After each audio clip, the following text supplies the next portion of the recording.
Kebakaran rumah kembali terjadi di Kota Palembang.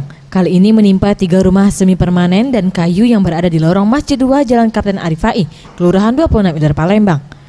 Menurut data yang dihimpun, api mulai berkobar sekitar pukul 18.30 waktu Indonesia Barat. Diketahui api berasal dari rumah kontrakan yang saat itu ditinggal penghuninya pergi. Lalu warga yang mengetahui kejadian tersebut langsung mencoba memadamkan dengan dibantu pihak pemadam kebakaran. Pihak PBK Kota Palembang sempat kesulitan karena adanya portal yang menghalangi jalan masuk kendaraan PBK. Salah satu korban kejadian kebakaran ini mengatakan dirinya saat itu sedang membuat kue untuk berjualan. Mendengar ada warga berteriak kebakaran, lantas ia langsung keluar dan ditemukan kobaran api yang mulai membesar berada di rumah kontrakan pertama. Dirinya pun tak sempat menyelamatkan harta benda miliknya yang ikut terbakar. Pas sadarnya kita kan posisi kita sehari-hari membuat kue kan. Ya, jadi posisi kita lagi membuat kue. Nah dari situ ada teriakan dari masyarakat bahwa ada api di sebelah rumah. Nah dari situlah kita mulai nobrak rumah itu.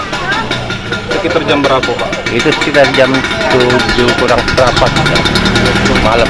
Iya, 7 kurang seperempat malam. Malam tadi kan sekitar jam sudah maghrib, sekitar 18.45.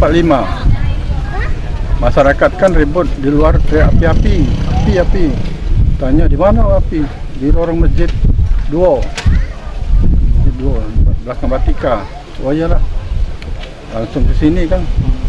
Langsung sini jengok. Dah besar ininya, apinya. Dah besar, dah pasang lagi di pedam ke.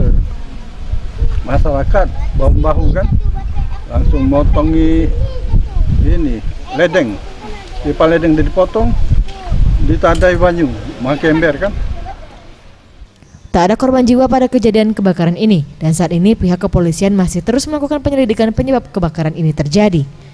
Tim Liputan Sriwijaya TV.